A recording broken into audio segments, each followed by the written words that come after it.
ให้ต่อไปเป็นผู้สมัครคนแรกนะครับเป็นการชิงแชมป์ต้นกล้ามวยไทยรุ่น 24 กิโลกรัมนะครับนพเก้าครับสิงห์เมืองบางไปเรื่องเมืองบางไปดูที่ไม่มีคนผ่านเมืองผ่านเล็กก็เป็นการว่าเอา5 ยกยกอีกหนึ่งครับไป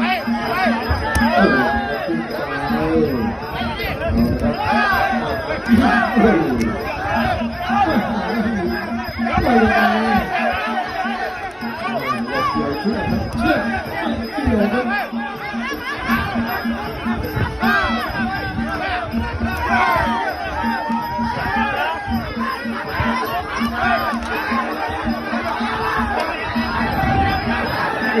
จับเด็กเร็วนิดนึงโอ้โหเสียตัว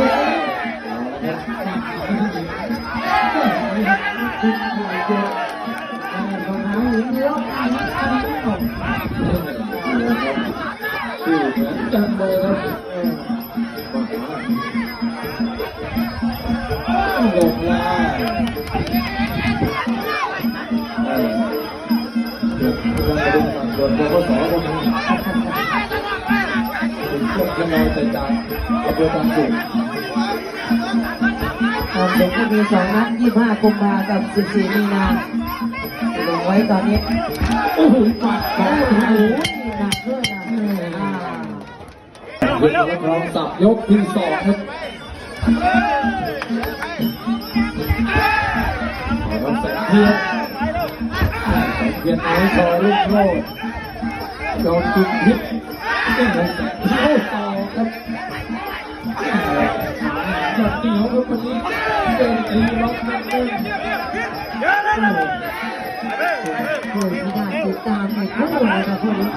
ซับกว่าซับดึงตีเลยจับแล้วต้องจับแล้วต้องกระโดดกินตีเอายกที่2 5 ยกนะครับ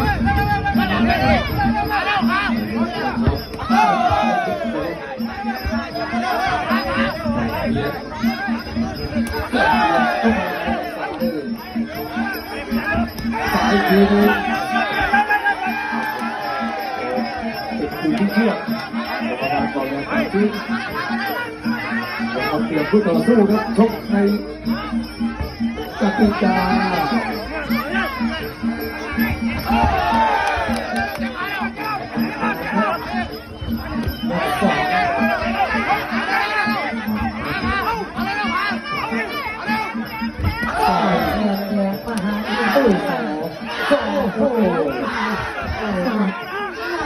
เทียนโอ้ของฝ่ายจากซีรีส์ทอง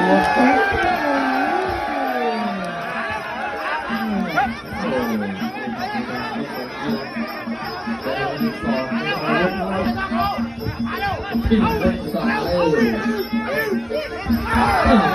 ป็นสายต่อยสาย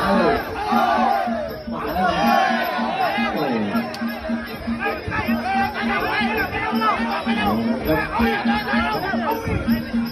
เดือดดีเลยเดือด2 แล้วกับ 2 นะตัวต่อสู้ทำเราจะหยุดตัวต่อสู้หยุดเราจะทำยาวไปยาวไปด้วยสอง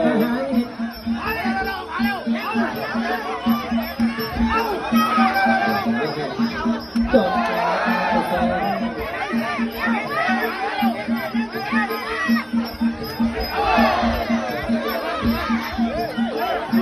เอาละ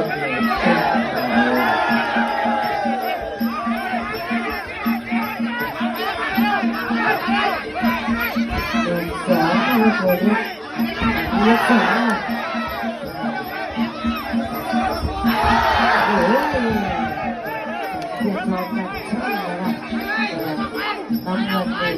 มาให้วัดนี้ทั้งหมดรักษาวัดเพื่อการโอ้ยมีแค่เพื่อนใช่ไหมโอ้ย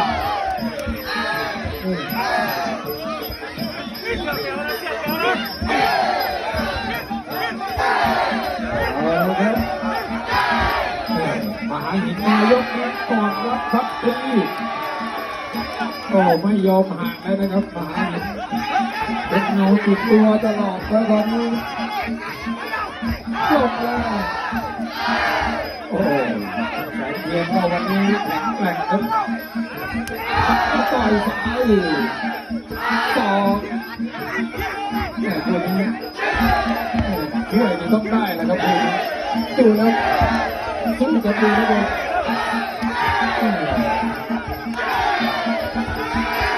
ช่วยเดียวโอ้โห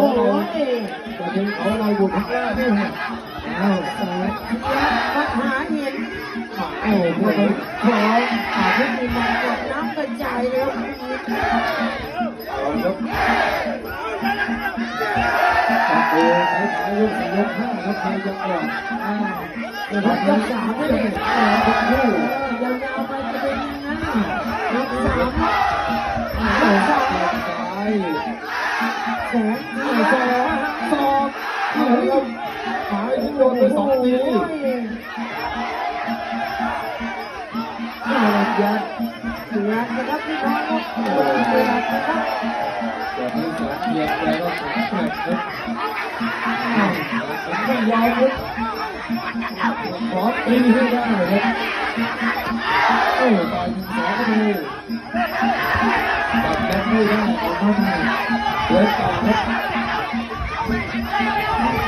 ล็อกหนีไปได้กับทีเสื้อของหมดความเทพน้องขับสี่ตัวต่อยหน้าล็อกใน ตัวโดนตัวกันสี่มาได้จะดีมาก จะยุบเป็นไปช็อตครับ ล็อกกันโอ้โหยังเหลือยกสาม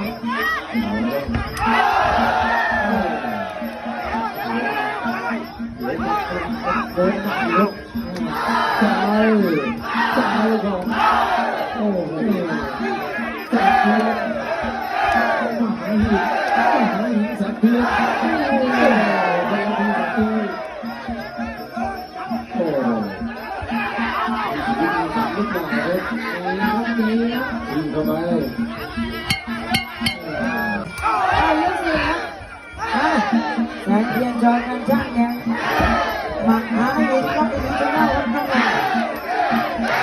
ยกสี่ โอ้โหยก โอ้ย โอ้โหศอกของแสงเทียน ช่วยต้องมาช่วยยกเดือน ต่อยลำตัวโอ้โหต่อยลำตัวต่อยไปหน้าโอ้สุดท้ายเรื่องของเพราะว่าต่อยกันมาแล้วนี่โอ้ ถอดถอยเลยนี่ถอดถอยเลย ก็ไม่มีโอ้ไม่จะตายไม่มีก็ไม่มาไม่มีก็ไม่มีโอ้ตัว เรียกว่าตรงนี้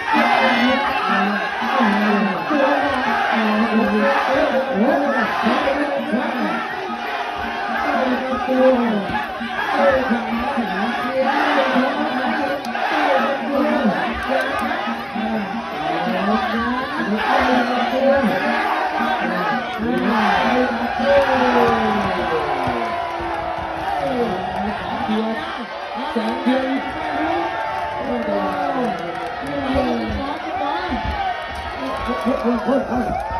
อ้ โอ้ดูอาการของคนแพ้กับคนชนะโดนออกมายกนี้ปัดนะครับสุดท้ายได้ผลนะครับ และแล้วครูเข้าไปเลย นี่นะครับ มาหันมาครูอาจารย์ ทางด้านแสงเทียนก็ สุดยอดลูกสุดยอด เด็ดปัดไม่ได้เหมือนกันครับ